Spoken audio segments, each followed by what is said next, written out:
Peter is on a mission to make a difference in the lives of others. Peter is going to talk to us today about how he uses his leadership to make that difference.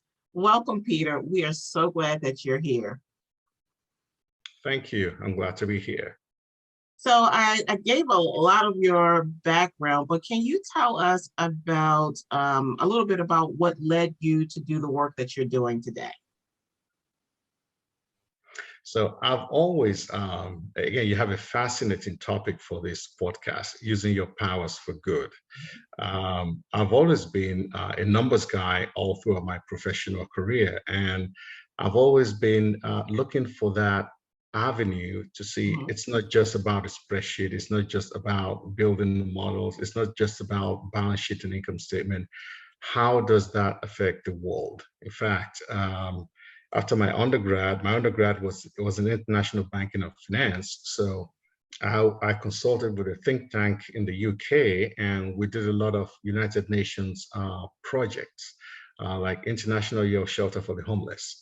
Like we're looking at financial systems in developing countries and seeing how can you build out a financial system that can help economic development, that can help job growth.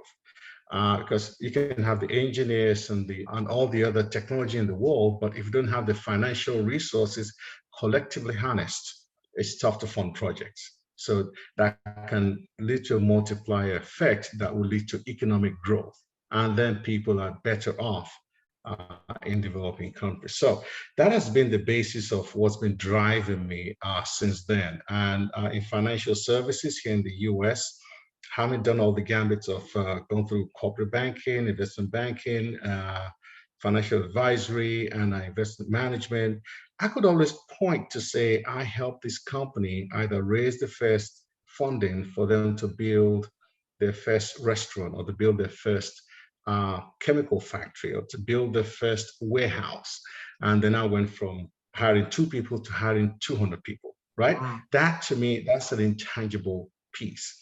Yeah. Same thing, I helped this company build either a mall where people can come and shop and kids can come and play, or is it a high-rise building in the downtown district where over 1,000 employees now work there for various companies.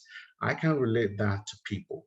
And I wanted to make sure that I had that same passion, that same satisfaction when I got into healthcare as a chief financial officer for a health plan.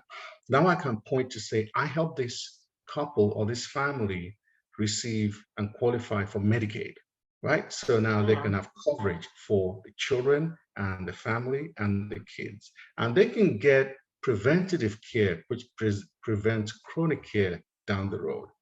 I can also say, I helped this couple, retired couple, get Medicare, because Medicare is very complex, even for the most sophisticated and educated of us. Trying to even understand it, sitting down with the health insurance broker, it makes a lot of people, makes their heads spin. I've been and there. Then also, even in commercial, right? Looking at ACA, like, do we help people, obtain healthcare through the marketplace?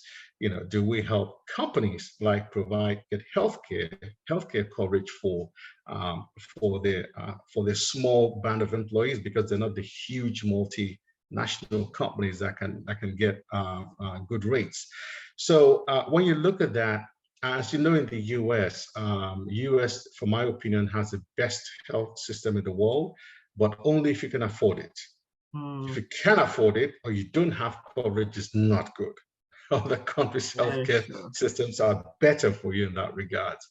So that I have a passion for making sure that everybody gets coverage, and so that's how I relate what I do to helping people.